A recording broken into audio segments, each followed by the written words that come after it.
Continuing with the analysis of the situation for this profit function, the revenue function was seen to be negative 0.2x squared plus 5,000x, multiplying demand x by price p. That's a quadratic function. Let's graph it. Okay, how do you graph a quadratic function? Well, there are various ways. You can complete the square, you can do lots of things, but what we bottom line want to do is find the vertex and the zeros. Okay, so what are the vertex and the zeros of this function? That would be a good place at least to start in trying to ascertain where the graph of this function is. Zeros are found either by factoring or the quadratic formula, or of course we could do this by completing the square, but in this case I don't think that's the most efficient way to get the result.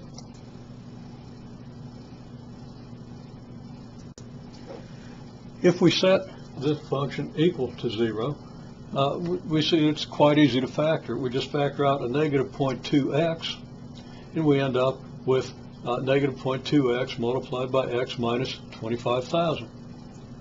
So that when x is 0, this is 0, so x equals 0 is one of the zeros of the function, and 25,000 is another 0, because if x is 25,000, then this factor is 0 and the product is 0.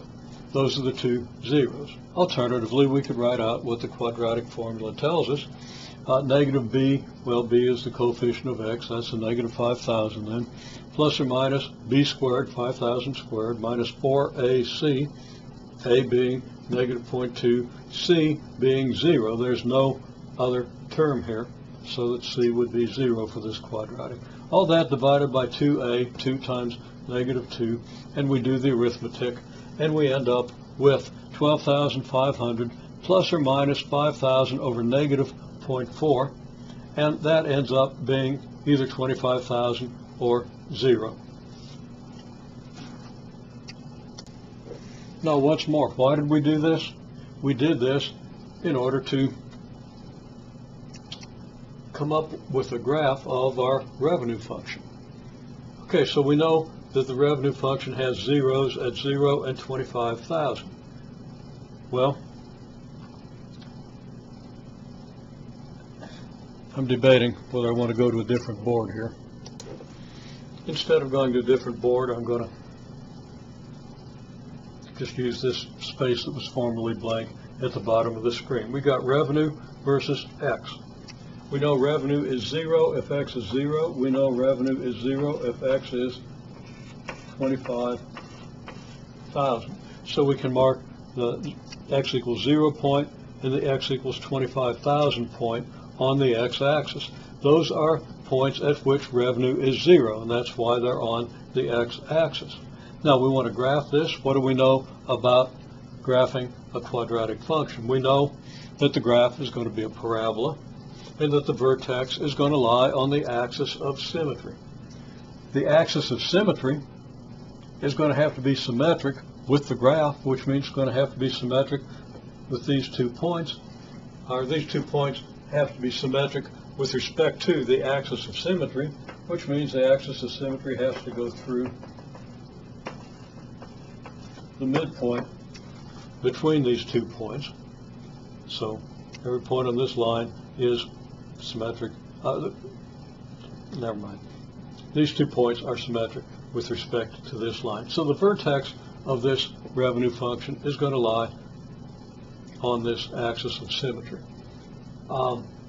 Now, if we plug in the coordinates of the axis of symmetry, well, what do we know about the axis of symmetry? It occurs when x is halfway between 0 and 25,000. That's when x equals 12,500. So the vertex is on the axis of symmetry. So at the vertex, x is 12,500. We plug in 12,500 for x, and we get the revenue corresponding to that value. Now that's going to be the revenue at which the parabola, well, it's going to be the r coordinate of the point of the vertex of the parabola, and if the parabola happens to open downward, then that's going to be your maximum revenue. and that is the case. Well, we plug 12,500 in for X, and we get 31,350,000. Now remember, previously we got $30 million, we got 30,098,000. Turns out the maximum occurs, the maximum possible revenue is 31,350,000. How do we know that's a maximum? Well, we have the two zeros, and now we've calculated the R value for on our axis of symmetry, so that here's our axis of symmetry. We get a point up here. If we are on this graph down here, because it's going to be the same as this graph up here, we have 0 here and 0 here, and we have a point up here, and it's a parabola. Well, the only choice is the parabola goes up to here and back down to here, just like the one I've drawn here. Okay, zeros at 0, X equals 0 and 25,000. Axis of symmetry halfway between it, X equals 12,500. Plug that in to the function, get our value of R, 31,350,000, and that is the maximum revenue. And now we can say that the maximum revenue occurs when we sell 12,500, or when the demand is, but we're assuming that we sell whatever the demand is, when the demand is 12,500, well, what's that mean the price was? What price would we want to set if we wanted to sell this many and maximize our revenue? Well, recall that this revenue function resulted from the price function, where price was negative 0.2x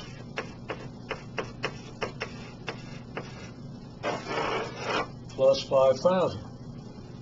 Now that we know that X equals 12,500 maximizes the revenue, then we know where to set the price. We just plug 12,500 in for X, and there's our price. And that's the price that we expect, if everything goes according to model, to maximize revenue. So maximum revenue is 31,350,000. That occurs when X equals 12,500. So when X equals 12,500, the price is negative 0.2 times 12,500 plus 5,000, or 2,500.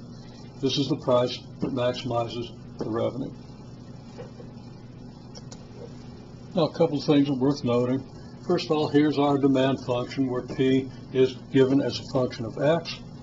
And here's the demand function where X is given as a function of P. To get this function, all we have to do is solve this equation for X. Very easily done. Just subtract 5,000 from both sides, divide by negative 0.2, and you're going to get this. Now, one model is this one, where P is a function of X.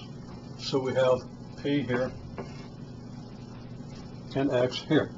We have the maximum price, the price for which we sell 0, and we have the maximum X, the giveaway number, the number that we would expect to get rid of, to move, if we gave them away for free. And a straight line graph between those 2 points. That straight line is modeled by this equation. Alternatively, if we put X this way and P this way, we have our 25,000 here, our maximum number that we can move if we give it away for price 0, and the $5,000 price at which we don't sell any. And we have a straight line graph here, and that straight line is given by this function. If we solve this function for X, we get this function. If we solve this function for P, we get this function. So we have exactly the same information presented on graphs that are oriented in 2 different ways. It doesn't make a hill of beans difference mathematically which way you represent it. Sometimes it's going to be one way, sometimes it's going to be another. Sometimes your demand function is going to have P equals some function of X. Sometimes it's going to have X equals some function of P. However, if we're trying to get the revenue function, then we want this form of the function. So if the function is in this form, we would solve for P to get this form. Then what do? The process is actually quite simple. To get our revenue, we multiply the price by the demand X, X times P, and that's where we got our negative 0.2x squared plus 5,000x. Clearly, if we multiply this by x, this is what we get. We graph that.